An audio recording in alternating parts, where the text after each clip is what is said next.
అదేవిధంగా ఎస్సీ వర్గీకరణ ఎలా చూస్తారు?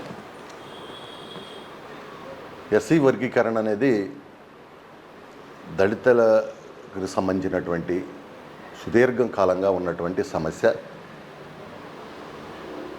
దాన్ని 30 సంవత్సరాల నాడు మందక కృష్ణమాదిగ గారు వర్గీకరణ కావాలి, ఎందుకంటే నా జాతి ఎంత జనాభా ఉండారో దానికి తగ్గట్టుగా రిజర్వేషన్ కావాలని చెప్పి ఆయన సుదీర్ఘమైనటువంటి పోరాటం చేస్తూ ఉన్నారు. అదే విషయంలో దానికి నారా చంద్రబాబు నాయుడు గారు కూడా ఉమ్మడి రాష్ట్రంలో ఉన్నప్పుడే ఆ అంశానికి మద్దతు ఇవ్వటం జరిగింది. ఇది ఈ రోజున అసెంబ్లీలో కూడా తీర్మానం చేసి కేంద్రం కూడా ఈ రోజున నరేంద్ర మోడీ గారు దానికి పూర్తిగా మద్దతు ఇవ్వటం జరిగింది, పూర్తిగా సహకరిస్తామన్నారు. కాబట్టి ఎందుకంటే ఎవరో జనాభా దామాషా ప్రకారం వాళ్ళు రిజర్వేషన్ కోరుకోవడంలో ఎలాంటి తప్పు లేదని నేను భావిస్తున్నాను. ఎందుకంటే ఇక్కడ వాళ్ళు అంటున్నారు, వైసీపీ నాయకులు అంటున్నారు 2012-14 ప్రకారం కాకుండా 2026 ప్రకారం ఇవ్వాల్సిందే, రాష్ట్రాన్ని యూనిట్గా కాకుండా జిల్లాకు యూనిట్గా ఇస్తేనే బాగుంటుంది, మళ్ళీ ఇవ్వకుండా ఎగ్గొట్టడానికి ఈ విధంగా చేస్తున్నారని చెప్పి మాట్లాడుతున్నారు. వాళ్ళు చేతగాని వాళ్ళు ఏం చేశారో వాళ్ళు దీనికి అసలు ఈ యొక్క ఏదైతే ఈ విభజన ఉందో దానికి వ్యతిరేకం జగన్మోహన్ రెడ్డి. ఈరోజు కూడా ఏం మాట్లాడాడు చెప్పమనండి. చంద్రబాబు నాయుడు గారు వాళ్ళ అసెంబ్లీ సాక్షిగా చేశారు, చెప్పారు.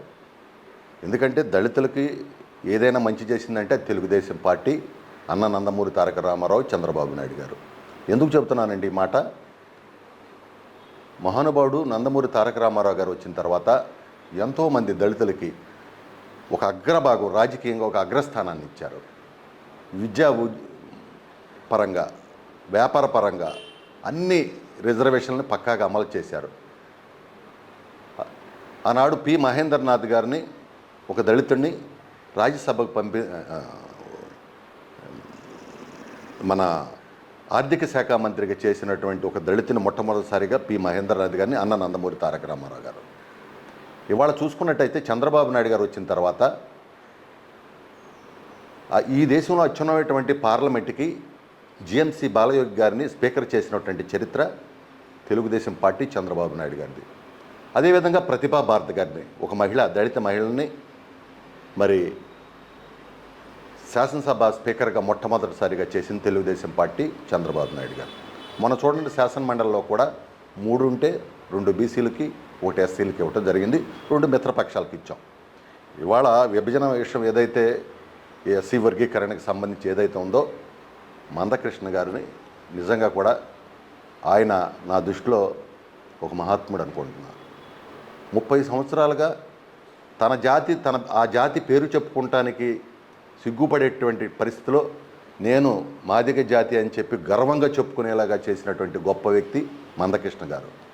అంతేకాదు ఆయన పోరాటం చేసినటువంటి సందర్భంలో 30 సంవత్సరాలుగా ఆయన కూడా అనేక పార్టీలు ఆయనకు అవకాశం కల్పిస్తానని, ఎంపీగా, ఎమ్మెల్యేగా, మంత్రిగా ఇస్తానంటే కూడా ఎక్కడా కూడా నా జాతికి వర్గీకరణ కావాలి తప్పితే నాకేం అవసరం లేదని మాట దమ్ముగా నిలబడినటువంటి వ్యక్తి. ఎందుకంటే ఈ మాట చెబుతున్నానంటే ఇవాళ మీరు కావాలంటే చూసుకోండి, ఎంతోమంది పోరాటం చేసినటువంటి నాయకులను చూసుకున్నట్టయితే అక్కడ ఆర్ కృష్ణయ్య గారిని ఆనాడు మొదటిసారిగా తెలుగుదేశం పార్టీ ఆయనకి శాసనసభ్యుడిగా అవకాశం కల్పించింది, ఆ రాష్ట్ర ముఖ్యమంత్రిగా అభ్యర్థిగా కూడా ప్రకటించారు. ఆ తర్వాత ఆయన వైసీపీ రాజ్యసభకి వెళ్ళాడు, తర్వాత మొన్న బీజేపీకి రాజ్యసభకు వచ్చారు. అదేవిధంగా జూపూడి ప్రభాకరరావు గారు, ఆయన కూడా మరి ఒక పోరాటం చేసిన వ్యక్తిగా ఆయన కూడా మరి తెలుగుదేశంలో ఎస్సీ కార్పొరేషన్ చైర్మన్ చేశాడు, వైసీపీలో ఎమ్మెల్సీ చేశాడు. తెలంగాణలో కూడా ఎంతోమంది ఉద్యమ నాయకులు మరి రాజకీయాల్లోకి వచ్చి పదవులు అనుభవించారు. కానీ నాకు పదవి అవసరం లేదు, నాకు నా జాతి మాత్రమే కావాలని చెప్పినటువంటి ఏకైక నాయకుడు తెలుగు జాతిలో మందకృష్ణమాదిగ గారు. ఇది ఎవరైనా సరే ఒప్పుకోవాల్సినది. నిజంగా కూడా ఆ జాతి ఉన్నంతకాలం జాతి ప్రతి ఇంటిలో, ప్రతి గుండెలో నిలబడతారు ఆయన. అదేవిధంగా జగన్మోహన్ రెడ్డి గారు ఏదైతే ఆయన పార్టీని కాంగ్రెస్ పార్టీలో విలీనం చేయబోతున్నారని చెప్పి ఒక వార్త చక్కర్లు పడుతోంది. దాంట్లో ఎంతమంది నిజం ఉంది? ఆయన పార్టీగా ముగిసిన అధ్యాయం ఏపీలో అంటే వాళ్ళ నాయకులు కూడా ఒకళ్ళు బయటకు వచ్చేసిన ఆయన పద్ధతి బాగోలేదని చెప్పి బయటకు వస్తాం. ఇప్పుడు జగన్మోహన్ రెడ్డి గారు శాశ్వత పార్టీ అధ్యక్షుడు ఆయన. ఎవరైనా పార్టీ పెట్టినప్పుడు అధ్యక్షుడు ఉంటారు, ప్రజాస్వామ్యబద్ధంగా ఎన్నికలు జరుగుతాయి. శాశ్వత అధ్యక్షుడు ఏంటంటే అంటే ఎవరైనా పీకేస్తారని భయమా, ఎవరైనా ఆక్రమించుకుంటారని భయమా, అంటే ఈయన ఎట్టాగో జైలుకి వెళ్తాడు కాబట్టి ఆ తర్వాత ఎవరైనా లాక్కుపోతారనే భయమా కూడా తెలవట్లా. ఎందుకంటే ఒక సంఘటనతో ఆ పార్టీ పుట్టింది. ఏంటంటే తన తండ్రికి కాంగ్రెస్ పార్టీ సుదీర్ఘకాలం పాటు ఆ పార్టీలో ఉన్నటువంటి రాజశేఖర రెడ్డి గారు ముఖ్యమంత్రిగా ఆయనకు అవకాశం కల్పించింది కాంగ్రెస్ పార్టీ. ఆయన చనిపోయిన తర్వాత ఆయన కుమారుడు కూడా ఆ పార్టీకి సేవ చేసినట్టయితే ఆయనకు విలువ ఉండేది, గౌరవం ఉండేది. కానీ ఆయన చనిపోయిన మరుక్షణమే శవం పక్కన పెట్టుకుని నాకు ముఖ్యమంత్రి కావాలని చెప్పి మాట్లాడినటువంటి విధానం అది ఎవరూ కూడా హర్షించలా. కాకపోతే ఆయన అధికారంలోకి వచ్చారు, అది వేరే విషయం. కానీ గాలిపాటును వచ్చినటువంటి వాళ్ళు గాలిపాటునే పోటుతారు. ఎందుకంటే 5 సంవత్సరాలు ఆయన ఉన్నప్పుడు తెలుగుదేశం పార్టీని లేకుండా చేయాలని చూశాడు. తెలుగుదేశం పార్టీ అనేది అన్న నందమూరి తారక రామారావు గారు ఒక మంచి ముహూర్తాన్ని స్థాపించినటువంటి పార్టీ. భూమి ఆకాశం ఉన్నంతకాలం ఉంటుంది, తెలుగు జాతి ఉన్నంతకాలం ఉండే పార్టీ. ఏదో చేయాలనుకుంటే ఏం చేయగలిగారు చెప్పండి? తెలుగుదేశం పార్టీ ఎవ్వరూ కూడా ఏమీ చేయలేరు.